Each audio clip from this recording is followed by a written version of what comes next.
রাজধানীতে অটোরিকশা চলতে দেওয়ার দাবিতে জুরাইনে সড়ক ও রেলপথ অবরোধ করে বিক্ষোভ করে চালকরা। সকালে কয়েক ঘন্টার এই বিক্ষোভের সময় পুলিশের সাথে সংঘর্ষ, ধাওয়া পাল্টা ধাওয়া চলে। পরে টিয়ার শেল ছুড়ে তাদের ছত্রভঙ্গ করে দেয় পুলিশ। এদিকে ছুটির দিনে রাজধানী জুড়ে প্রধান সড়কগুলোতে ছিল অটোরিকশার দাপট।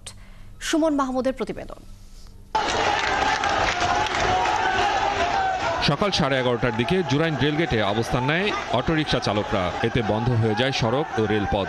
রাজধানীতে ব্যাটারিতে চলা অটোরিকশা চলার দাবিতে স্লোগান দিতে থাকে তারা।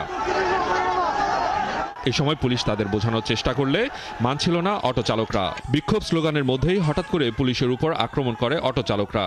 পরে কাঁদানে গ্যাস ছুড়ে পরিস্থিতি নিয়ন্ত্রণে আনে পুলিশ। 11:30-12টার দিকে তখন থেকে শুরু হয়েছে। ওসি সাহেব বুঝাইতেছে, আপনারা দেখতেছে আমরা এটা সমাধান দিতেছি। এর মধ্যে এরা পিছের থেকে রিক্সাওয়ালারা আক্রমণ করছে পুলিশের উপরে। পুলিশের দিক থেকে আসছে বাদে পুলিশ আসছিল 2 গাড়ি, তখন ওই ইট পাথরটা ইটাইছে, তো পুলিশও দিয়ে গেছে।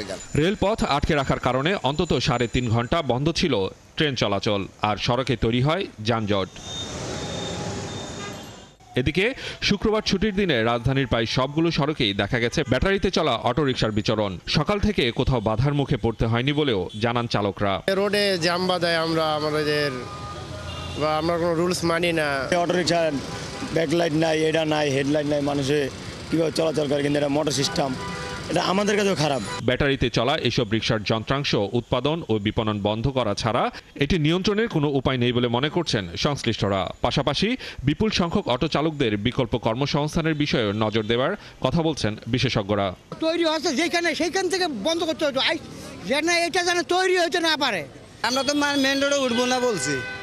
এখন মনে করেন যা রিক্স মনে করেন কইছে আমরা 3 দিনের কথা কইছে, আমরা 3 দিনে চালাবো।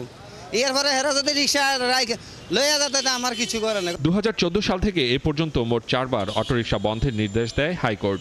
তবে কোনোবারই ঝুঁকিপূর্ণ এই বাহন বন্ধের ব্যাপারে কার্যকর কোনো সিদ্ধান্ত নেওয়া যায়নি। তো বাচ্চা পোলাপানে গাড়ি চালাইতেছে, বাচ্চা পোলাপানে গাড়ি চালায়, ওদের গাড়ির এক চাকায় ব্রেকের কারণে ওরা মনে করেন যেটুক রানিংয়ে যায় গাড়ি, যে গতিতে যায় ওই গতির ব্রেক নাই ওদের গাড়িতে, চলাৎ করে লাগাই দিতেছে, একজনের পায়ে উঠে দিতেছে। এবার পদক্ষেপ নেয়ার দাবি সাধারণ মানুষের। সুমন মাহমুদ, 71, ঢাকা।